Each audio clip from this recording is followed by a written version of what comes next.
Bonsoir à toutes et à tous. Merci d'être avec nous sur Esaü TV pour cette nouvelle édition. Au sommaire, à quelques jours du Ramadan, le président des imams du Koufo, Chouaïb Chitou, éclaire plusieurs points essentiels susceptibles d'aider la communauté musulmane à mieux affronter ce mois de sanctification.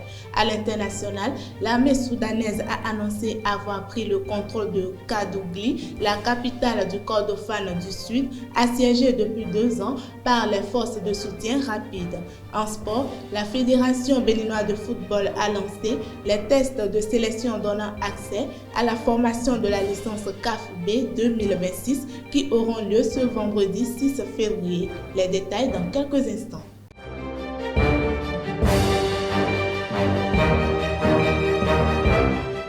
Chers amis, bienvenue à tous. À l'approche du mois béni de Ramadan, nombreuses questions se posent au sein de la communauté musulmane. Comment bien s'y prendre spirituellement comme physiquement? Qui sont ceux que l'islam exempte de jeûne et dans quelles conditions? Pour éclairer ces points essentiels, suivez l'imam Chouaïb Chitou, islamologue et président des imams du Koufo, dans cet élément de Mouhidine Lawani et Jean Akli. Tout musulman doit pouvoir s'apprêter pour accueillir ce béni mois. En quoi faisant? Premièrement, il faut renouveler son intention avec son Créateur, renouveler son rattachement avec Allah Azza wa Jal et aussi renouveler la repentance auprès de Dieu Subhanahu wa Ta'ala. Si le mois du jeûne de Ramadan de l'année passée, malgré mes efforts, j'ai remarqué que j'avais quelques manquements dans certains domaines, que ce soit à la participation de la prière de Tarawih les soirs, que ce soit la participation à l'œuvre de rupture, je dois essayer cette année de rectifier ou bien de corriger et pouvoir sortir cette fois-ci d'une manière plus parfaite que l'an passé. Donc, je dois d'abord essayer de voir tout ce qui est péché apparent, je le mets de côté et je n'y reviendrai plus jamais. Ce qui est caché intérieur entre moi et mon Seigneur, lui il le sait, les gens ne le savent pas, mais quand même je fais l'effort aussi pour pouvoir le mettre de côté. De ces manières-là, après ces manières-là maintenant, je m'engage maintenant à mener un ramadan plus béni, un ramadan plus plein de récompenses que le ramadan ou bien les ramadans passés. Le malade qui ne peut pas supporter le jeûne, lui, il est exempté du jeûne jusqu'à ce qu'il guérisse et maintenant, à la fin du mois, il règle le nombre de jours manqués de son jeûne.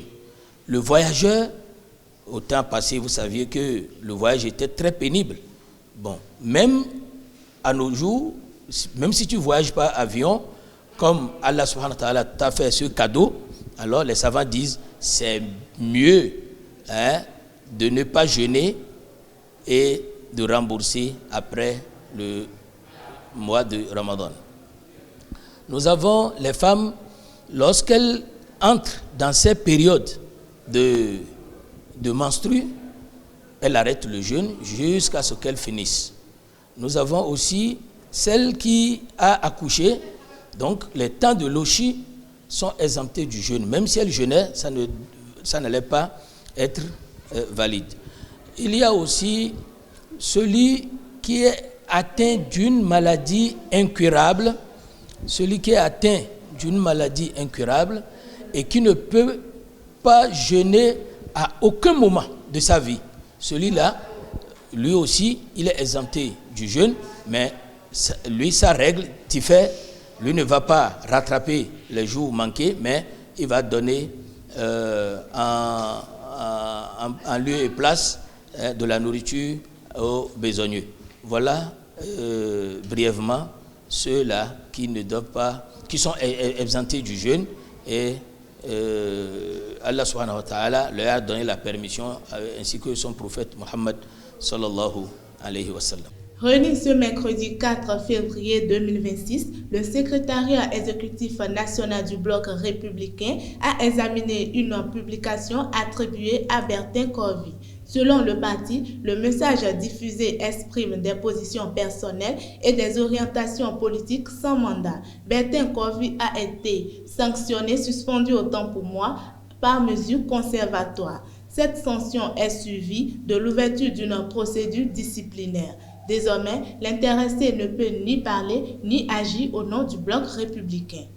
La Fondation Claudine Talon a rendu public le calendrier prévisionnel de ses missions de dépistage et de traitement gratuit de cataracte pour l'année 2026. Ces actions sanitaires destinées aux populations souffrant de troubles visuels se dérouleront dans plusieurs villes du Bénin. Les missions sont programmées en février à Abomey, en mars à Aplaroué, en juin à Cotonou, en septembre à Lokossa et en décembre à Parakou.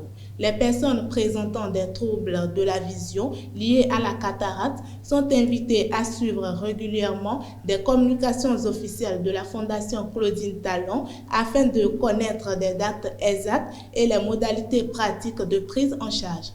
Le gouvernement du Bénin a adopté ce mercredi 4 février 2026 en Conseil des ministres une décision visant à moderniser l'enseignement supérieur public à partir du numérique.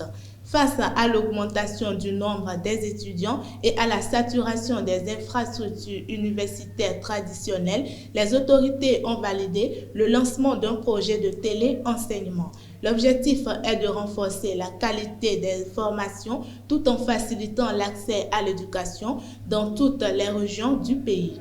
À l'international, l'armée soudanaise a annoncé ce 3 février 2026 avoir brisé le siège imposé par les paramilitaires à Kadougli, la capitale du Kordofan du Sud. Cela faisait plus de 2 ans que cette ville était encerclée par les forces du général Emeti.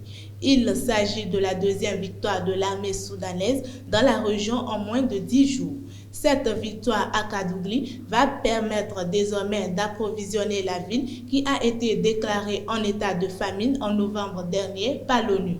Ryan Roof, l'homme qui avait tenté d'assassiner Donald Trump en septembre 2024 en Floride, a été condamné à la prison à perpétuité ce mercredi 4 février 2026.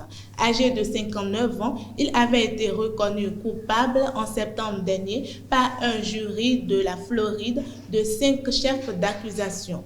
Parmi ceux-ci, la tentative d'assassinat d'un candidat à l'élection présidentielle à 2 mois du scrutin américain. La Cour a retenu le caractère prémédité de l'attaque, évité grâce à l'intervention des services de sécurité pour justifier la peine maximale. Le président chinois Xi Jinping a tenu des discussions avec son homologue russe Vladimir Poutine, puis avec le président américain Donald Trump. Lors de son entretien avec Poutine, Xi Jinping a souligné la nécessité d'une collaboration bilatérale renforcée afin de garantir la stabilité mondiale. Quelques heures plus tard, le président chinois a parlé avec Donald Trump, insistant sur l'importance du respect mutuel pour résoudre les différends sino-américains. Ces échanges interviennent alors qu'un nouveau cycle de négociations tripartites entre l'Ukraine, la Russie et les États-Unis s'est ouvert à Abu Dhabi pour tenter de trouver une issue à 4 ans de conflit. Sport pour finir ce journal, la Fédération béninoise de football FBF a annoncé l'organisation des tests de sélection pour l'entrée en formation de la licence CAF B édition 2026. Selon le communiqué officiel de la fédération, les tests vont se dérouler le vendredi 6 février 2026 à partir de 7 h au Centre d'excellence et de football de Missérété. La FBF invite les postulants à consulter la liste des candidats retenus afin de prendre connaissance des modalités pratiques et des exigences liées à cette journée de sélection. À Parakou, ce samedi, l'Athletic 5S Club a choisi de démarrer la nouvelle année par le sport. À la paroisse universitaire Saint-Augustin et l'aumônerie de Parakou, une séance sportive a rassemblé de nombreux jeunes et surtout membres du club. Une initiative qui s'inscrit dans la dynamique des valeurs salésiennes. Reportage avec Mouidine Lawani. Sport, santé, spiritualité, solidarité et esprit salésien. L'Athletic 5S Club a célébré ce samedi le nouvel an à la paroisse universitaire de Parakou à travers une séance sportive exceptionnelle. Une initiative qui s'inscrit dans la dynamique de promotion du bien-être physique, moral et spirituel des jeunes. Aujourd'hui spécialement, nous sommes en train de fêter, le club est en train de fêter, parce que vous savez, la fête aussi, ça fait partie de ce qui travaille, n'est-ce pas, pour l'équilibre de notre corps. L'épanouissement aussi est très important, donc nous faisons le sport, mais cela ne veut pas dire que nous ne nous réjouissons pas. Et donc aujourd'hui spécialement, nous sommes en train de fêter, mais avant de fêter, nous avons jugé bon de travailler d'abord le corps, et donc nous avons fait tout ce que nous faisons ordinairement. C'est cette première partie que nous venons de terminer. Habituellement organisées chaque samedi matin, ces séances sportives ont ce jour pris une dimension particulière. Étirements, exercices individuels, puis collectifs, les participants ont enchaîné les mouvements avec rigueur, discipline et enthousiasme. Comme on le dit communément, le sport c'est la santé.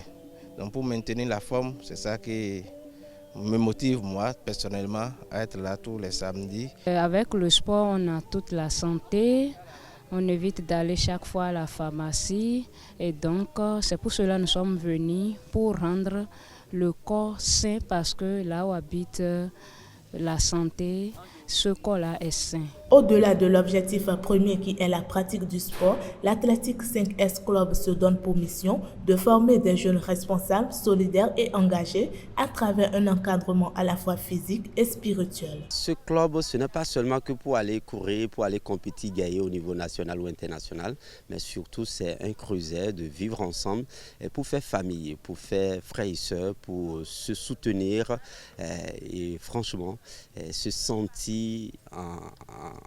en humanité, soutenir et aimer des autres aussi. Ces séances régulières servent également de cadre de préparation à de grandes échéances sportives. Parmi elles, le marathon salésien prévu pour se tenir le 14 février 2026. Un rendez-vous majeur pour lequel les membres du club poursuivent leur préparation et fidèles à leur vision. Et enfin, les Amazones U20 du Bénin sont arrivées ce mercredi matin au Caire, en Égypte, dans le cadre du 3e tour des éliminatoires de la Coupe féminine U20. La reconnaissance de la pelouse est prévue pour ce jeudi 5 février 2026. La sélection nationale disputera un match avec l'Égypte ce vendredi 6 février à 14h30 heure locale, soit 13h30 à Cotonou. Une rencontre capitale pour les Amazones déterminées à poursuivre leur parcours vers la phase finale du mondial. Amis de l'Esaü Télévision, c'est tout pour aujourd'hui. Merci de m'avoir suivi et portez-vous bien.